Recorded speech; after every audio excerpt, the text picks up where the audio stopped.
오늘 이처럼 귀하고 복된 주일 아침에 믿음으로 달려나오셔서 하나님의 은혜를 갈망하는 우리 성도님들 한 분 한 분에게 사람이 할 수 없는 오직 전지전능의 하나님만이 하실 수 있는 우리의 마음과 우리의 생각과 우리 영혼을 성령의 거룩한 능력으로 만지셔서 지치고 상한 영혼들이 치유되고 회복되고 하나님 주시는 새 힘을 가지고 믿음으로 더욱더 승리하며 살아가는 우리 일비 가족들, 우리 귀한 성도님들이 되시기를 주의 이름으로 축복합니다. 우리는 계속해서 예수님께서 하신 산상수훈의 말씀을 살펴보고 있습니다. 매주 반복하다 보니까 이제 귀가 딱지에 질 정도 되셨을 텐데요. 예수님께서 산에 올라가셔서 첫 번째 하신 설교는 우리가 알고 있는 팔복이라는 말씀이었습니다. 심령이 가난한 자는 복이 있나니 천국이 저희 것이며, 즉 하나님의 나라, 하나님의 자녀로 살아가는 사람들은 먼저 뭐가 변화되어야 한다라는 거예요? 하나님의 성품으로 우리의 마음이 변화되어야 하나님 나라를 누리고 살아간다라고 말씀을 드렸습니다. 이런저런 이야기가 쭉 있습니다. 그러면서 이제 바리새인 서기관들에게 예수님께서 그들이 그처럼 중요시 여겼던 구제, 금식, 기도에 대한 것이 잘못된 것이 아니라 그거에 대한 위식을 하면서 도리어 그 온전히 쓰지 못하는 사람들에 대해서 정죄하고 핍박하는 것에 대해서 책망하는 그런 내용을 우리가 살펴보았습니다. 그러면서 우리 예수님께서 6장에 오시면서 하신 말씀이 너희는 이 모든 것들을 뭐 하지 말라? 염려하지 말고 근심하지 말라. 왜? 하나님의 즉 하나님 나라를 누리고 살아가는 것이 더 중요하기 때문에, 즉 육체의 껍데기를 위해서만 우리 염려 근심하지 말고 내 영혼의 어떤 유익을 위해서, 영혼의 가치를 위해서 믿음으로 살아갈 것을, 즉 의를 구하면서 살아갈 것을 우리에게 계속 강조하고 계셨습니다. 그런데 이 전체적인 산상수훈의 흐름이 첫 번째는 하나님을 사랑하는 사람들이 나타나는 모습이었습니다. 성경 66권을 딱 두 마디로 정리하면 한번 따라해 보실래요? 하나님 사랑, 이웃 사랑. 그래서 성경 전체는 하나님 사랑, 이웃 사랑, 10계명도 마찬가지입니다. 1계명에서 4계명까지는 하나님 사랑. 하나님 사랑하는 사람은 이렇게 하고 이런 거 안 한다. 그 다음에 5계명부터는 뭐예요? 이웃 사랑. 하나님을 사랑하는 사람 당연히 이웃을 사랑하는데, 이웃 사랑하는 사람 이렇게 사는 삶이 이웃 사랑이다. 신기한 것은 이번 다니엘 주제가 어제까지 우리 물론 김원호 목사님 첫날 이제 기도에 대한 말씀을 하셨지만은 둘째 날 또 셋째 날 어제 이렇게 살펴보았는데요. 들으셨는데 공통점이 똑같이 지금까지 흘러가고 있습니다. 그건 뭐예요? 이웃 사랑에 실천하는 그런 목사님들의 간증을 우리는 듣고 있습니다. 정말 그 조그마한 그 달동네 옥수중앙교회에서 하나님의 은혜를 부르짖고 권사님의 그 팔순잔치를 통해서 아들이 준 그 정말 노잣돈을 통해서 그 정말 그런 마중물을 통해서 지금은 정말로 전국에 4,070명이라고 하는 독거노인들에게 우유 배달을 하면서 그 엄청난 대학생들에게 또 장학금을 주면서 이런 사역을 감당하는 이웃사랑의 모습을 우리는 마음에 그렇게 실천을 못하지만은 도전은 받고, 참 예수 믿는 사람이 한덕수 국무총리가 그랬다고 하잖아요. 나라에서 해야 할 일을 교회에서 목사님과 성도들이 해주셔서 감사하다고. 그래서 이제는 예수 믿지 않는 60개 나도 처음 들어봤어요. 통닭 사장님이 매달 700만 원씩이나 후원하고 매일 유업 아시죠? 우유 800억의 매출 중에서 1%를 1억씩 후원하는 그런 정말 종교를 초월해서 하나님의 사랑, 이웃 사랑을 실천하는 그런 이야기를 우리가 첫날 뭔지는 모르지만 도전받으면서 감동이 되었던 건 사실입니다. 나만 은혜 받았군요. 어제는 여러분 정말 우리 양진철 목사님, 내가 나이를 계산해 보니까 36, 7살이더라고요. 많이 울었습니다. 저는 앞에 앉아서. 저는 솔직히 내일 모레 60이라고 우리 권사님이 알려주더라고요. 어제 차 운행하는데 우리 권사님이 목사님 몸 조심하세요. 내일 모레 휴갑입니다. 저는 제 나이 때에 누구 못지않게 나름대로 고생을 했고 누구 못지않게 열심히 앞만 보고 살아왔다고 자부했던 사람이었습니다. 그래서 응급실에 누워 있으면서도 제 스스로 위로하기를 너무 열심히 달려와서 이제는 좀 정비하고 쉬어야 할 시기가 아닌가 해서 사실 요즘 몸도 사리고 음식도 조절해서 1년 전보다 12kg를 뺐습니다. 뺀 게 아니라 그냥 빠졌습니다. 근데 어제 양지철 목사님의 그 간증을 들으면서 야, 나보다 더 띠동갑도 더 어린 목사님이신데 아무리 생각해봐도 나보다 10배, 20배는 그 고난의 세월 속에서 어떻게 저렇게 하나님 은혜 속에서 건강하게 믿음으로 하나님의 사역을 감당하는 종으로 저렇게 하나님 앞에 붙들려 쓰임받을 수 있을까? 내 고생은 진짜 부잣집 위동아들이 투정하는 거에 불과했구나. 그게 저는 제일 어제 큰 은혜가 되었고요. 두 번째는 부모가 자식을 위해서 그렇게 희생하고 장애인을 위해서 그렇게 애쓰고 수고하는 건 제가 공감을 하겠는데 어떻게 보면 그 동생을 6살, 7살짜리 초등학교 이제 막 다니는 아이를 중학생짜리가 세상에 케어해가지고 학교 보내고 자기도 학교 가서 공부해서 또 데려다가 엄마의 손길도 없이 아빠의 손길도 없이 인간으로 어떻게 그렇게 해낼 수 있을까? 1, 2년도 아니고 지금까지 30여 년을 한결같은 마음으로 그렇게 동생이지만 이웃사랑을 실천할 수 있을까? 저 어제 많은 죄도 짓고 많은 회개도 했습니다. 나는 시각장애인들 이렇게 일을 한다고 그래서 그분도 솔직히 시각장애인인 줄 알았어요. 눈을 떴는지 감았는지 내 눈은 크더라고요. 그런데 어쨌든 그런 시각장애인들과 함께 그 사랑을 실천하는 그 모습을 보면서 과연 이웃사랑이 뭘까? 이웃사랑이 뭘까? 그분이 하신 말씀 중에서 오늘 본문하고 연결되는 말씀이 있기 때문에 제가 이렇게 끌고 오는 거예요. 동생이 그렇게 힘든 자폐증으로 그렇게 고통당하고 어려움 속에서 케어하는 것보다 더 힘든 건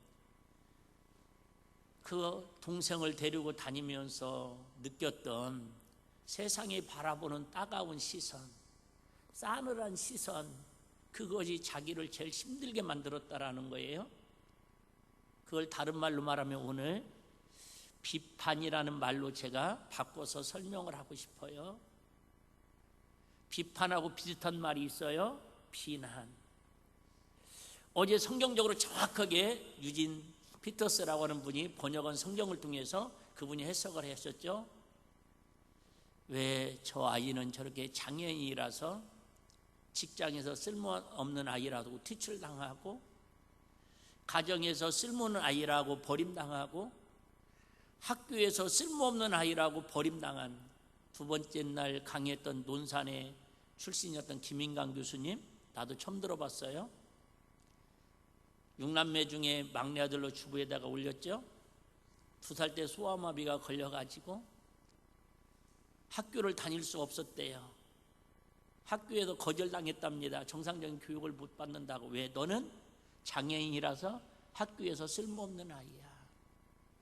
내가 갖고 있는 장애보다 더 힘든 것은 선생님으로 봐도 쓸모없다라고 비난당하고 내쳐지는 그런 아픔과 상처가 더 컸다라는 거예요. 어제도 우리 권사님이 식당에 와서 김치 담으면서 이런저런 얘기 잠깐 했는데 전 정말 오른길이 부럽습니다. 그렇게 간증하는 목사님들 사역 보면서 도전도 받고 부럽습니다. 그런데 제 마음에 항상 주님한테 그런 기도합니다. 모든 차가 다 벤츠가 아닌 것처럼, 모든 아파트가 다 48평 아파트에 사는 것 아닌 것처럼 하나님은 종재기를 만들기도 하고 대접을 만들기도 하고 큰 항아리를 만들기도 하셔서 어떤 사람은 질그릇으로 사용하시고 은그릇으로 사용하시고 금그릇으로 사용하시는데, 제가 위로받기 위해서 억지로 휴게하면서 그래도 우리 일빛교회가 그래도 이 자리에 세워져 있는 이 자체만으로도 이웃사랑을 실천하고 있는 하나님의 방법으로, 그래서 제가 목회 칼럼의 제목을 뭐라고 썼습니까? 나만의 간증을 만들어 가자. 우리가 간증을 들으면서 많은 도전도 받고 휴게도 하지만 하나님은 그분들에 대한 그 고난과 연단을 통해서 쓰시는 부분이 있고, 저와 여러분들은 일빛교회라는 공동체 안에서 익산에 살고 있는 저와 여러분을 통해서 오늘 이 시간, 우리 앞으로 하루의 삶을 통해서 하나님이 저와 여러분을 통해서 우리 일빛교회를 만들어가고 싶어하는, 역사를 쓰고 싶어하는 간증이 있을 줄로 믿습니다. 그들처럼 세계적인 기업으로 이웃사랑을 하지는 못할지라도, 시각장애인들을 우리가 모셔다가 섬기지는 못할지라도, 분명히 하나님은 이 자리에 세워진 저를 통해서, 우리 일빛교회를 통해서, 우리 성도님들 한 분 한 분을 통해서 하나님의 역사를, 크고 작고는 그 다음 문제고 하나님의 간증을 이루어가는 주인공들로 쓰임받을 줄로 믿습니다. 다른 실천은 우리가 못할지라도 오늘 보니까 이웃사랑의 시작이자 끝판왕이 뭐냐면, 이웃사랑을 어떻게 하냐면 이웃을 뭐 하지 말라? 비판하지 말라라는 거예요. 제가 일부러 그 강사님들의 프로필이나 나름대로 내용을 좀 보기 위해서 인터넷 검색을 해봤습니다. 그랬더니 세상에, 네이버 검색을 해보니까요, 다니엘 기도에 대해서 비방하는 글들도 꽤 올라와 있더라고요. 왜요? 간증이 너무 주관적이라서 그것이 사람들에게 신앙에 유익이 안 될 수도 있으니까 어떤 교단에서는 다니엘 집회에 참석하지 말으라고, 다니엘 교회 하지 말라고 교단 총회 차원에서 경계령을 내린 교단도 있습니다. 내가 볼 때는 정신 너갱이 빠진 사람들입니다. 그런데 솔직히 말씀드리면 그런 위험 요소가 없는 건 아닙니다. 왜? 여러분들 그럴 거예요.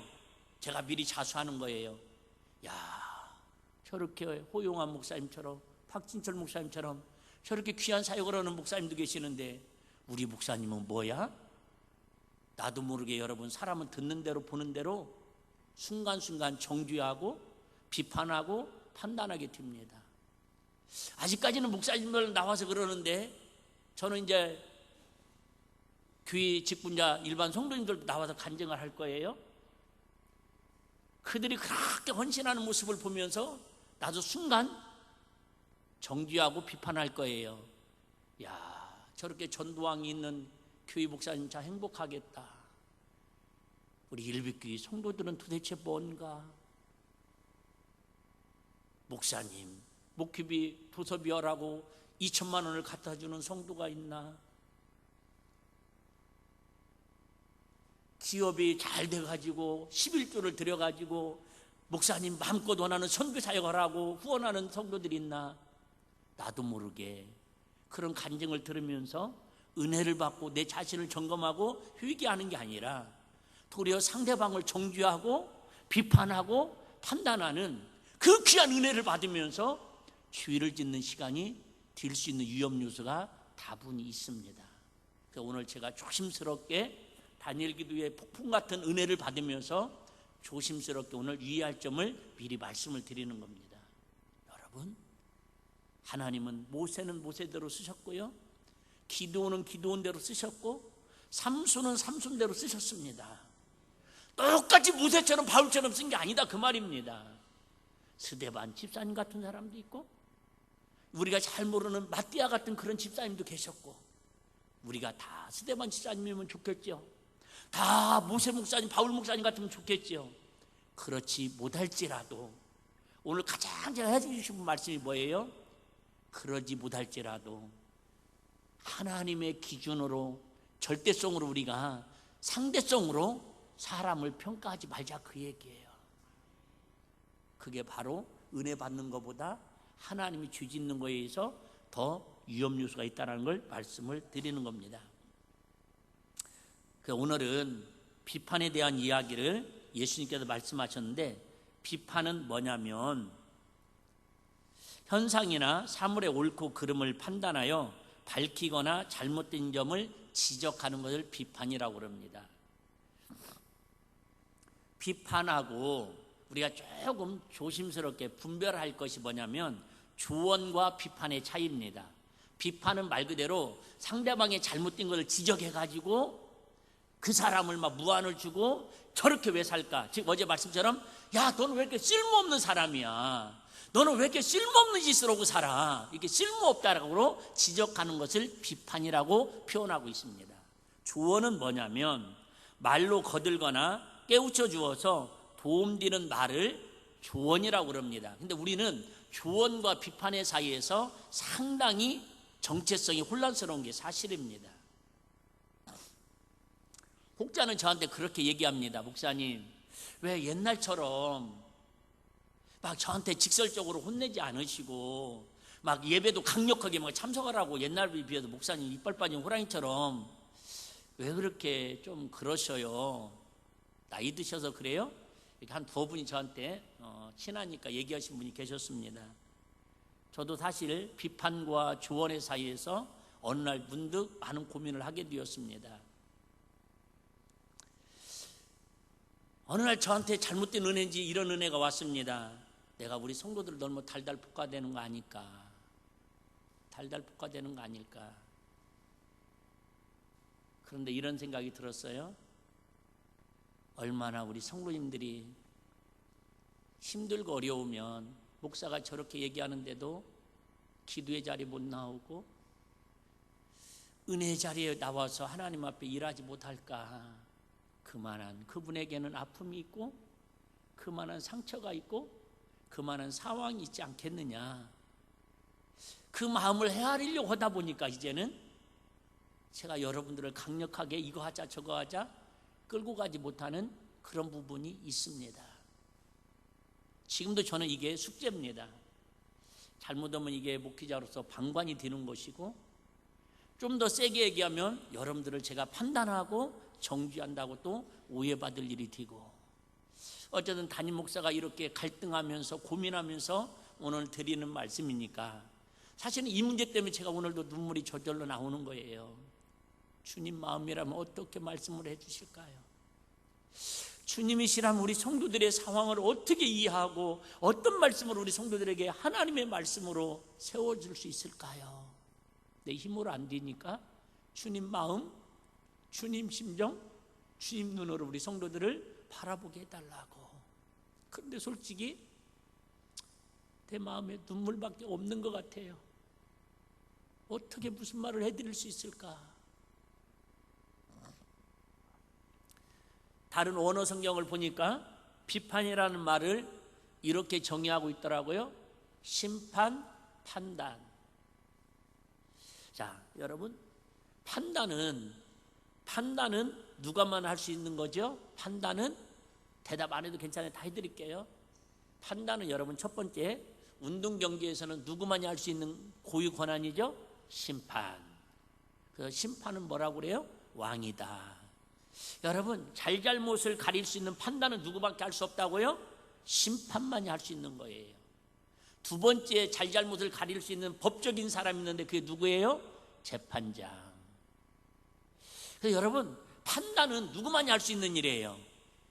심판이나 재판장만이 할 수 있어요. 그런데 성경에 보면 진정한 심판장과 재판장은 누구밖에 없다라는 거예요? 하나님밖에 없다라는 거예요. 할렐루야. 자, 그러면 얘기하면 내가 지금 누군가를 비판했어요? 누군가를 비난했어요? 그걸 다른 말로 말하면 지금 내가 누구 짓 하고 있다라는 거예요. 하나님처럼 하나님의 잣대를 가지고 하나님의 행세도 하고 있다라는 거예요. 그래서 오늘 성경이 예수님께 이렇게 강력하게 의식하는 자라고 말씀하시고 바리새인 서기관이라고 하나님이 독사의 자식이라고 책망. 왜요? 마귀의 속성이 뭐 하는 거니까? 참소하는 자. 근데 여러분, 저부터 시작해서 우리는 너무 그냥 아무렇지도 않게 조금만 내 마음에 안 들면 왜 저렇게 산대? 너는 왜 그 모양이야? 저도 매일 드는 말이고 매일 쓰는 말이고 매일 드는 마음입니다. 얘기했잖아요. 나 솔직히 오늘 우리 교인들을 바라보면서 이런 마음이 막 듭니다. 아니, 권사가 돼가지고 진짜 1억이야? 기도도 안 하고 봉사도 안 하고. 아니, 안드집사를 그러려면 왜 받았디야? 받지나 말던가. 자리 차지하려고 그러는 거야? 나도 모르게 올라오는 게 내가 잘못된 겁니까?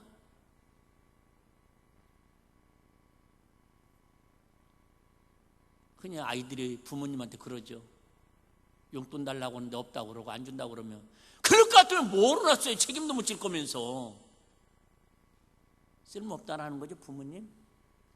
너는 공부도 못하는데 왜 그렇게 사냐? 인생에 도움이 안 되네. 그게 전부 뭐 하는 거라는 거예요, 지금?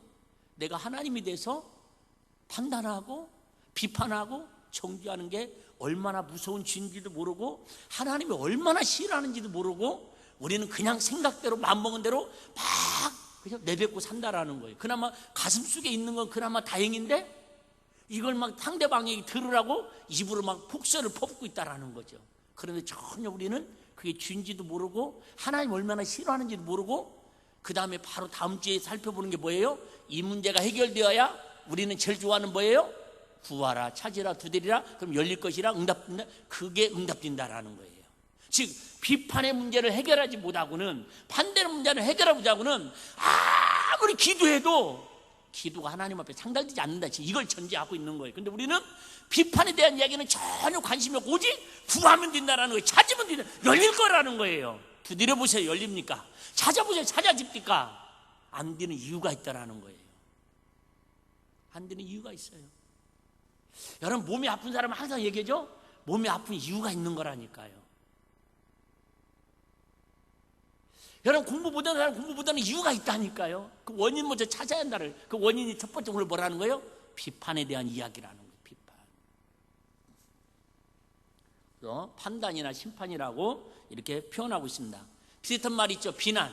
비난은 말 그대로 상대방의 결점을 책잡아서 나쁘게 말하는 것을 비난이라고 그러고요. 비방이 있습니다. 남을 비웃고 헐뜯는 거. 저도 때로는 오해를 많이 받습니다. 제 깐에는 제가 머리가 IQ 머리가 좋다고 그래서 유머로 웃긴다고 하는 얘기인데 그게 도리어 상대방을 비하하고 비난하는 것처럼 들린다라고 저도 종종 얘기를 듣습니다. 어쨌든 고쳐보려고 노력을 하는데 쉽지 않습니다. 우리 똑똑한 우리 아버님의 DNA를 받아가지고 그냥 웃자고 한 얘기예요. 근데 참 비난과 비방, 유머와 개그, 참 이게 경계선을 구분하는 게 참 어렵습니다. 우리 목사님들하고 제가 오해 한 번씩 봤습니다. 참 우리 시찰자 목사님은 너무 은혜스럽고 참 좋은데요, 한 번씩 우리를 당황스럽게 만듭니다. 그게 받아들이기에 따라서 상대방을 무시했다고 생각하고 비난했다고 생각하는데, 어쨌든 제 해명하자는 게 아니라, 변명하자는 게 아니라 중요한 것은 비난이냐 조언이냐, 비판이냐 비방이냐, 그 갈등 사이에서 일단 내 자신이 좀 자유하기 위해서는 뭐가 중요하냐면, 한번 따라해 보실래요? 중심. 그래요, 여러분.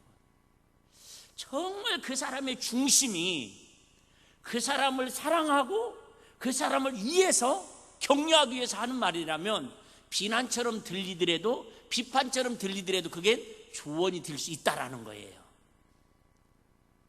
그런데 내 중심이 시기와 질투와 상대방을 쓸모없는 자라고 무시하고 자기의 우월감을 드러나기 위해서 하는 조언 같은 것도 그건 사실은 뭐라는 거예요? 비판이고 비난이라는 거예요. 근데 여러분 진짜 어렵잖아요. 그럼 이 중심이 어떻게, 이걸 중심이 이게 하나, 그죠? 중심을 어떻게 잡을 거냐라는 거예요. 그래서 중심이 뭐예요? 하나님의 말씀이고 하나님의 마음이고 주님의 눈인 줄로 믿습니다. 내 중심이 아니라, 내 기준이 아니라, 야 나는 말이야 너 사랑해서, 그렇게 자녀한테 얘기한다고 자녀들이 맞아 그런 사람 없습니다. 본인이 자녀가 느끼는 기준으로 이야기하는 것처럼 하나님의 기준으로. 근데 이것도 사실은 위험성이 있습니다. 그럼에도 불구하고 어쨌든 우리는 하나님의 중심을 가지고 때로는 상대방에 대해서 이야기하는 것은 비난 같지만 조언이 될 수도 있고, 판단하는 것 같지만 격려가 될 수도 있지만은, 그러니까 어떤 사람은 매로 때리면서 책망해도 깨닫고 회개하고 돌아서는 사람이 있고, 어떤 사람은 칭찬했는데도 삐쳐가지고 교회를 또 안 나오는 사람도 있더라고요. 잠언서 16장 18장 6절 8절 한번 보겠습니다. 이 말이, 비난이 얼마나, 비판이 우리에 큰 영향을 끼치는지. 미련한 자의 입술은 다툼을 일으키고 그 입은 매를 자청하느니라. 미련한 자의 입은 그 멸망이 되고 그 입술은 그의 영혼이 그물이 되느니라. 같이요. 남의 말하기를 좋아하는 자의 말은 별식과 같아서 뱃속 깊은 데로 내려가느니라. 그래, 참 남 말하는 거 참 편하잖아요. 신기하게 남 말하는 건 참 재밌어요. 재밌어요. 근데 무슨 말? 상대방에 대해서 아까 얘기했잖아요. 딱 비판. 어제 그 양기철 목사님이 정의한 것처럼 쓸모없다고. 왜 쓸모없는 짓을 저렇게 하고 산대. 근데 내가 볼 때는 양기철 목사님이 그 동생에 대해서 헌신하고 수고하는 것이 그 인생에 쓸모없는 시간을 쓰는 것 같더라고요. 얼마나 무서운 생각이에요? 동생한테 투자하고 허비하는 그 시간을 자기 자신을 위해서 투자하고 썼다면 얼마나 더 큰 일을 할 수 있었을까. 순간 저는 그런 생각도 들었어요.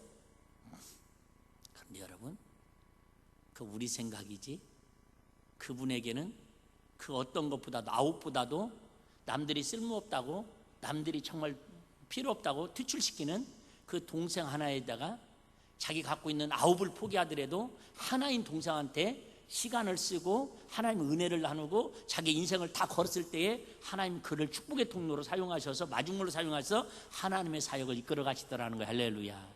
이게 하나님의 생각과 사람의 생각이 다르더라는 거예요. 여러분, 오늘 우리 한번 결심했으면 좋겠어요. 지금 볼 때에 우리 교회, 저 사람 우리 교회 참 쓸모없는 사람이야, 참 교회에 도움이 안 되는 사람이야, 정말 목사님 목회에 직분만 받아놓고 저렇게 왜 이렇게 마음 아프게 하고 힘들게 할까. 혹시 그렇게 생각이 드는 사람이 있을지라도 저는 좀 더 기다려 보려고 그럽니다.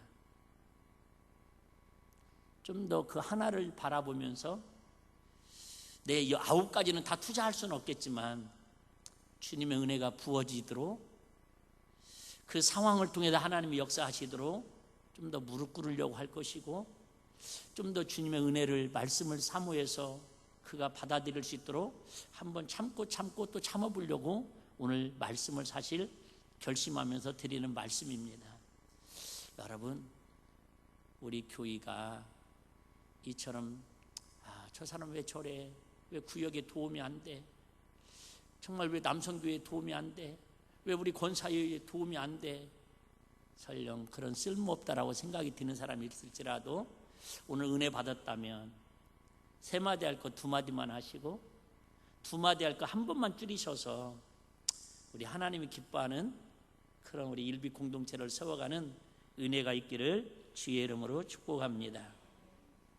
톰 네이더 목사라는 분이 교회가 5년 안에 문 닫을 교회를 이렇게 설문조사, 글을 썼는데요, 재밌더라고요. 첫 번째, 교회가 5년 안에 문 닫는 교회의 특징이 있대요. 첫 번째, 전도 포기. 주님의 몸인 교회가 전도를 포기할 때에 5년 안에 그 교회는 문 닫을 확률이 많다. 우리 교회 위험 뉴스죠. 전도할 생각들이 전혀 없잖아요. 심각하군요. 두 번째는 사소한 것에 얽매여 중요한 것을 놓친다. 대부분 싸우는 교회가 그런 거죠. 교회의 본질보다는 하여튼 파벌끼리 서로 다툼하고만, 그런 사소한 일에 삼겹살을 먹어야 하느냐, 양념 불고기를 먹어야 하느냐, 이런 거 갖고 싸우고, 내가 얘기했죠. 보신탕으로 해야 할 거냐, 바자회 때 추어탕으로 할 거냐, 이런 거 갖고 싸우고요. 사소한 거 가지고. 세 번째는요, 이것 때문에 하고 있는데요, 험담과 갈등의 에너지를 소비한다.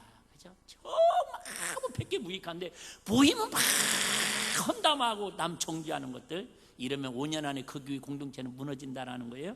네 번째는 팬데믹으로 악화한 교회 현실을 유면한다. 상황 파악을 못하면 교회가 무너진다라는 거예요. 마지막 5번째는요, 우리 교회는 그런 것 같진 않아요. 목회자에게 모든 문제를 떠넘긴다. 목사님 알아서 다 하세요. 목사님 알아서 다 하세요. 전등 바꾸는 것도 목사님 알아서 하시고, 현수막 거는 것도 목사님 알아서 하시고, 청소하는 것도 알아서 하시고. 요즘은 너무 제가 편하고 좋습니다. 우리 집사님들이 제가 아프고 나니까 그래도 많은 부분을 감당해 주셔서 제가 너무 요즘은 행복합니다. 여러분, 오늘 세 번째 얘기하려고 그러는 거예요. 진짜 별거 아닌 것 같은데 별거, 헌담과 갈등으로 인해서 교회가 문 닫을 수 있다는 거예요. 성경에 이런 말씀 있잖아요. 마가복음 5장에 보면 귀신 들린 사람이 어디에 거하고 있어요? 밤낮 무덤 사이에서 제 몸을 학대하고 해치는 사람이 있었습니다. 자, 여러분, 귀신이 들리면 특징이 뭐냐면 싸나워져요, 흉악해집니다, 포악해집니다. 그런데 또 뭐예요? 두 번째 현상 뭐냐면 자기 자신을 자해합니다. 심지어 자기 자신을 자르고 자살하는 거 다 귀신 역사입니다. 근데 이 마가복음 5장에 나오는 무슨 귀신 들렸어요? 군대 귀신이 들렸습니다. 밤낮 무덤 사이에서 자기 자신을 자해하고 학대합니다. 정상적인 사람은 할 수 없는 일이죠. 무슨 얘기입니까? 여러분, 저와 여러분은 에베소서에 보니까 서로 주님의 몸된 지체라고 그랬어요. 내 마음에 들든 안 들든. 여러분, 그런 거 있죠. 여러분, 이렇게 유물을 보면 내 몸이지만 다 마음에 드는 건 아니죠.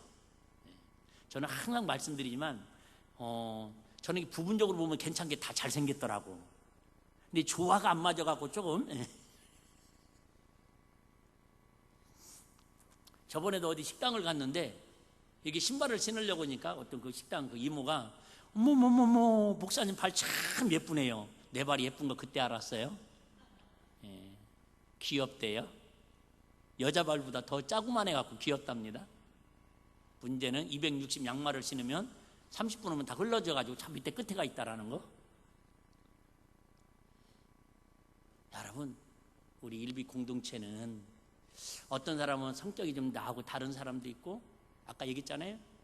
내 신앙하고 믿음이 좀 다른 사람도 있고, 취향이 다른 사람도 있고. 그런데 그럼에도 불구하고 우리는 일비교회에 주님의 몸된 성전에 뭐라는 거예요? 손, 발, 머리, 지체라는 거예요. 그런데 내 손이 내 볼이 마음에 안 든다고 때리면 이게 뭐 하는 거예요? 마가복음 5장이 귀신 들려 자기 자신을 자해하는 거다, 그 말입니다. 주님의 핏값으로 세우신 주의 종을, 주님의 핏값으로 세운 직분자를 내 마음에 좀 안 든다고 저 사람은 쓸모없어, 저런 놈은 우리 교회에 쓸모없어, 그렇게 여러분들이 모여가지고 험담하고 정죄하고 비판하는 그것은 뭐예요? 자기 몸을 자해하는 누구와 귀신 들린 정신병자와 다를 바가 없다, 그 말이에요. 근데 우리는 그런 일들을 하면서도 이게 죄인지도 모르고 너무너무 태연하게 자연스럽게 하고 있다라는 거죠. 왜요? 그게 바로 마귀에게 속고 있는 사탄의 의미가 뭔지 아시죠? 참수하는 자라는 거예요. 계속 참수하는 거예요. 너는 쓸모없는 놈이야. 너 같은 건 왜 그렇게 사냐? 집사가 돼갖고 왜 그렇게밖에 못하냐? 목사님이 돼갖고 왜 그렇게밖에 목회를 못하시냐? 당신은 왜 그렇게밖에 돈을 못 벌어오냐? 당신은 왜 그 영향력 가지고 왜 그렇게밖에 인생을 못 사냐? 그런 말들이 할 수 있는 이야기지만 그게 결국 뭐예요? 자기 몸을 자해하는 마귀의 속성인 참수하는 것과 다를 바가 없다라는 거예요. 다음 주에 한 번 더 하고 싶은데 오늘 마무리할게요. 주님께는 무엇 때문에 우리에게 이웃을 비판하지 말라고 하십니까? 1절입니다. 비판을 받지 아니하려는 비판하지 말라. 자, 말씀드렸어요. 앞에서 비판을 받지 아니하려는 비판하지 말라. 여기서 비판을 받는다라는 말은 하나님 앞에 비판을 받는다라는 뜻인데요, 하나님은 비판을 뭐라고 받나요? 심판하신다라는 거예요. 그러니까 즉 하나님의 심판을 받지 않으려면 우리는 인간끼리 뭐 하지 말라라는 거예요? 비판하지 말라, 그 얘기예요. 중요한 얘기입니다. 우리가 상대방을 지금 그냥 자연스럽게 비판을 했어요. 너 쓸모없는 인간이야? 너 왜 그렇게 못 살아? 너의 능력이 그거밖에 안 돼? 야, 답답한 부푼 놈아? 그러면 하나님이 그 우리 비판한 그 사람을 뭐 하시겠대요? 심판하시겠대요. 야고보서 로마서 2장 1절 3절. 그러므로 남을 판단하는 사람이, 물론 누군지 내가 핑계치 못할 것은 남을 판단하는 것으로 내가 너를 정죄함이니 판단하는 내가 같은 일을 행함이니라. 이런 일을 행하는 자에게 하나님의 판단이 진리대로 되는 줄 우리가 아노라. 같이요. 이런 일을 행하는 자를 판단하고도 같은 일을 행하는 사람이 내가 하나님의 판단을 피할 줄로 생각하느냐. 그 비판이 무서운 거예요. 왜요? 나는 그냥 무심코 한 비판인데 그 비판을 들은 하나님은 우리를 뭐 한대요? 그 비판에 대해서 심판을 하시겠다라는 거예요. 여러분, 비판을 좀 참고 하나님의 복을 받으실래요? 비판을 그냥 자연스럽게 마음대로 하고 하나님의 심판을 받으실래요? 말하면 잔소리 아니에요? 여러분, 그래서 우리가 가능하면 좋은 말만 말하고 좋은 것만 생각하고 좋은 것만 보자고 위치면서 저도 안 됩니다. 로마서 2장 13절 16절. 자, 제가 한번 읽습니다. 하나님 앞에서는 율법이 범죄한 자는 또한 율법 없이 망하고 무릇 율법이 범죄한 자는 율법으로 말미암아 심판을 받으리라. 16절. 곧 내 복음에 이른 바와 같이 하나님 예수 그리스도로 말미암아 사람들이 은밀한 것을 뭐예요? 심판하시느니라. 그냥 자연스럽게 한 말인데, 은밀한 중에 한 말인데 그까지 하나님 뭐예요? 심판하신다라는 거예요. 야고보서 2장 10절에 13절 한번 또 보겠습니다. 누구든지 그 율법을 지키다가, 야고보서 2장 10절입니다. 야고보서 2장 10절. 주부에 안 나와 있나요? 제가 읽겠습니다. 누구든지 온 율법을 지키다가 그 하나를 범하면 모두 범한 자가 되나니 간음하지 말라 하시니가 또한 살인하지 말라 하셨은즉 즉 내가 비록 간음하지 아니도 살인하면 율법을 범한 자가 되느니라. 너희는 자유의 율법대로 심판받을 자처럼 말도 하고 행하기도 하라. 긍휼을 행하지 아니하는 자에게는 긍휼이 없는 심판이 있으리라. 긍휼은 심판을 이기고 자랑하느니라. 그러니까 우리는 비판 대신 뭐 하라는 거예요? 긍휼을 베풀라라는 거예요. 어제 그 목사님 그런 얘기 했잖아요. 저렇게 사는 사람은, 저렇게 힘들게 저 인생을 살아가는 사람은 그럴 만한 뭐가 있다? 상황과 형편과 처지가 있을 것이다. 저렇게 말하면 저 사람의 내면에 아픔이 있거나 교회에서 은혜 받지 못했거나 집에서 오다가 딱지를 끊었거나 뭔가 마음에 그럴 만한 상황이 있다라고 우리는 먼저 그들 마음에서 마음을 좀 한번 열어보자, 그 얘기. 할렐루야. 긍휼한 마음, 비판하는 마음, 비난하는 마음을 어떤 마음으로? 긍휼한 마음으로 한번 우리가 바꿔보자라는 거예요. 이해되시면 아멘. 그래요. 쉽지 않습니다. 쉽지 않으니까 훈련해야 하고, 쉽지 않으니까 매주 들어도 또 듣는 겁니다. 여러분, 쉬울 것 같으면, 여러분 우리 지금 간증자들 볼 때 하루아침에 저렇게 된 것 같습니까? 절대 아닙니다. 하물며 저 같은 인생도 여기까지 쓰는데 그냥 된 것 같지 아니잖아요. 가만히 뒤돌아보면 그냥 된 거 아니더라고요. 다 하나님의 역사 속에 만들어 오셨더라고. 할렐루야. 자, 우리가 비판을 받지 않기 위해 이웃을 비판하지 말아야 합니까? 왜 그렇습니까? 5절. 위식하는 자여, 먼저 내 눈 속에 있는 들보를 빼어라. 그 외에 밝히 보고 형제의 눈 속에서 티를 빼내리라. 들보 아시죠? 말 그대로 이 기둥의 가장, 그죠? 대들보라고 그러잖아요. 천장이 이렇게 큰 하중을 받쳐주는 것들. 여러분, 눈에 들보가 있으면 어떻게 되겠어요? 눈 안 보입니다. 근데 문제는 내 눈에 뭐가 있으면, 티가 있으면 상대방의 눈에 들보가 보인다라는 거예요. 신기해. 근데 내 눈에 티를 빼면 상대방에게 뭐만 보인다라는 거예요? 티만 보인다라는 거예요. 문제는 뭐예요? 내 눈 속에 있는 티가 문제라는 거예요. 근데 실상은 알고 보면 내 눈 속에 상대방의 들보가 있는 게 아니라 내 눈 속에 뭐가 들어있는 거예요? 들보가 들어있는 거예요. 우리 속담에 그런 말 있죠? 개 묻은 개가 똥 묻은 개를 나무란다. 오늘 설교 제목이 그거예요. 사실은 개 묻은, 그죠? 똥, 그죠? 뭐죠? 똥 묻은 개가 겨 묻은 개가 똥 묻은 게 나무란다. 오늘 그게 설교 제목이에요. 여러분, 내가 지금 얼마나, 제가 이 설교를 준비하면서 느끼니까 왜 그럴까? 이유는 딱 하나더라고요. 상대방을 정죄하고 상대방을 쓸모없다고 깔아뭉개야 자기를 합리화시켜서 자기가 똑똑하다고 우월감을 갖더라고. 정치인들 봐요. 난 정치 참 요즘 이제 뉴스 안 보려고 노력을 하는데 서로 격려하고 서로 위로해주고 정말 훌륭한 사람이라고 하는 난 정치인들 거의 본 적이 없어요. 빈말이라도 다 그 김현장의 뉴스쇼 보면은 일주일에 한 번씩인가 상한가 하한가 뭐 이렇게 하고 인물들을 평가를 합니다. 근데 지금까지 제가 들은 중에 10번에 9번은 다 하한가만 얘기합니다. 대통령이 하한가, 국회의원이 하한가, 이번에 인사가 하한가, 다 하한가입니다. 하한가. 여러분, 교회에서는 다른 거 기억 안 나더라도 우리 하한가의 인생은 없는 줄로 믿습니다. 지금 내가 아무리 힘들고 어려움 늪에 빠져 있을지라도 하나님 보실 때는 하한가 인생이 아니라 하나님의 그 아픔을 통해서, 요나의 그 고통을 통해서 하나님의 사역을 이루려는, 이웃사랑을 실천하는 과정이고 연단인 걸 믿으시기를 바랍니다. 내 인생은 하한가는 없고 하나님이 역사하시는 고난의 시간만 있는 걸 믿으시기를 바랍니다. 내가 오늘 이 말씀을 기억하니까 아까 여호와는 나의 목자, 그죠? 힘이시니 그게 생각나는 거예요. 힘이 없어도 지금 하한가 인생을 살고 있잖아요. 건강이 힘들어서 지금 하한가 인생을 살고 있잖아요. 내일 우리 중앙시찰 모임을 저희 교회에서 갔는데, 갖는 이유가 여러 가지가 있는데 그 중에 첫 번째가 뭐냐면, 우리 시찰장님이 저렇게 아파가지고 병원에 누워있고 앞니 6개 빼가지고 노이도 참석을, 내가 20년 동안에 노이 참석 처음 빠진 거예요. 불참한 거예요. 근데 우리 시찰 목사님들이 걱정이 돼가지고 목사님 병문안 와야 한다고. 네? 참 그런 마음들이 고맙지 않아요? 제일 내일 저희 교회에서 시찰 모임인데 사실은 저 그냥 아프다고 병문안 오는 겁니다. 우리 성도들보다 낫죠, 우리 시찰 목사님들이.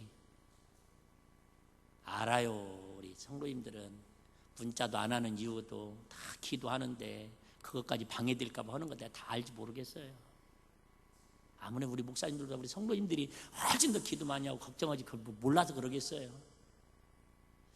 근데 그런 마음들이 느껴지니까 참 고맙잖아요. 고마워요 정말.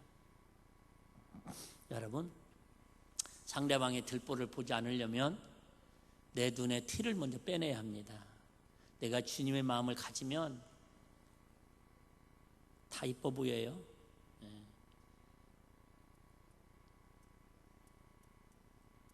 애기들 똥 싸면, 갓난아기 때는 똥 싼 것도 이뻐요 안 이뻐요? 이쁘잖아요. 똥 쌌다고 막 만지작거리면서 막 좋아하잖아요. 여러분, 사랑의 눈이 내 마음에 티를 빼내면 누구든지 다 이뻐 보일 줄로 믿습니다. 잠언서 17장 9절입니다. 잠언서 17장 9절 같이 한번 읽습니다. 시작. 허물을 덮어주는 자는 사랑을 구하는 자요, 그것을 거듭 말하는 자는 친한 것을 이간하는 자니라. 오늘 6절입니다. 오늘 본문 6절. 제가 주일 저녁도 설교 못하고 새벽에도 못하고 수요예배도 못하고 금요일을 못하니까 5분만 더 해도 되겠죠? 근데 오늘 저녁도 제가 설교 안 하고 삼겹살 드릴게요. 거룩한 것을 개에게 주지 말며 너희 진주를 돼지 앞에 던지지 말라. 저희가 그것을 발로 밟고 돌이켜 너희를 찢어 상할까 염려하라. 무슨 얘기, 지금 전혀 우리하고 해당 없는, 지금 앞뒤 문맥이 안 맞는 것 같은데 아니에요. 비판하는 사람은, 상대방을, 이웃을 정죄하고 판단하는 사람은 뭐를, 개에게 진주를 주고 돼지에게 진주를 주는 것과 다를 바가 없다라는 거예요. 근데 돼지나 개의 특징은 뭐죠? 개의 특징은 뭐예요? 토해놓은 걸, 자기가 토해놓은 걸 다시 먹는 게 개의 특징이라는 거예요. 베드로서 2장 20절입니다.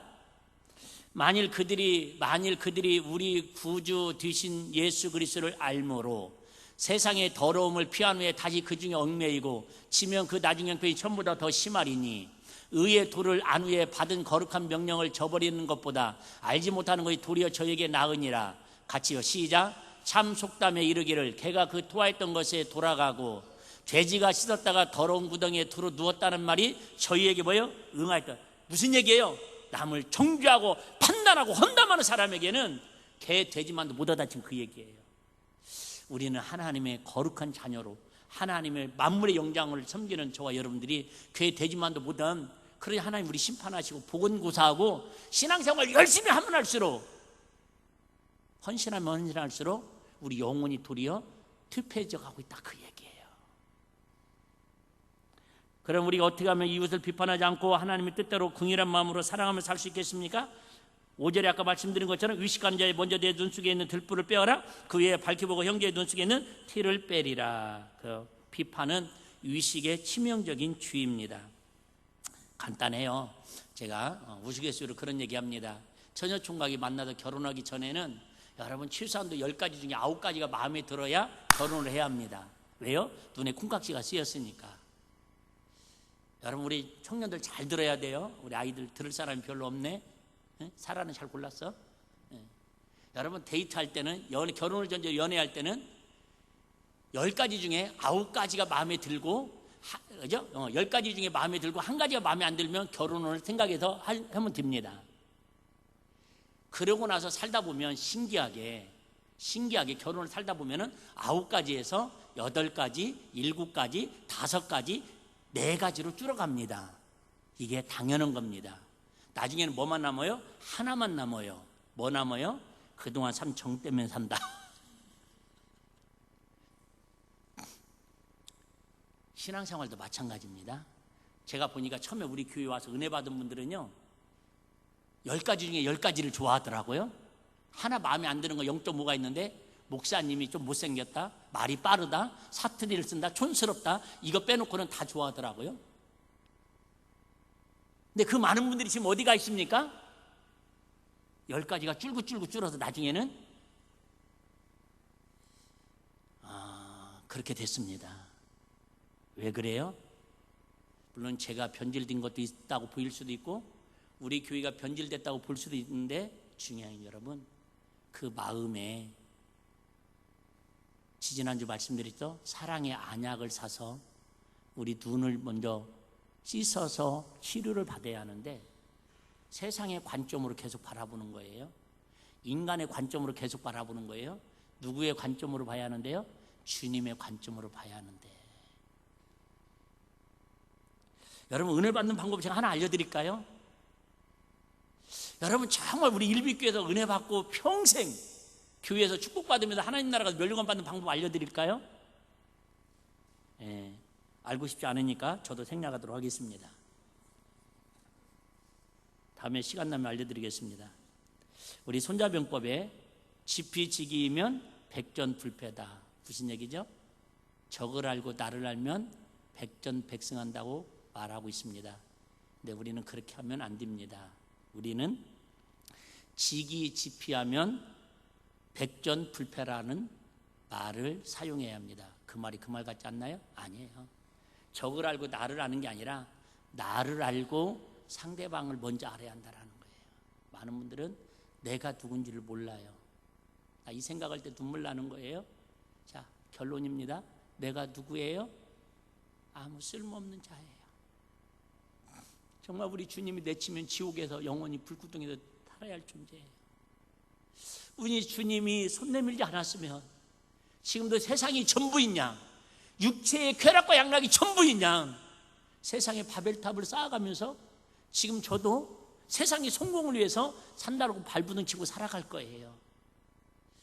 세상에서는 쓸모 있을지 모르겠지만 하나님 손에는 전혀 쓸모없는 그런 무익한 종으로 살아갔을 거예요.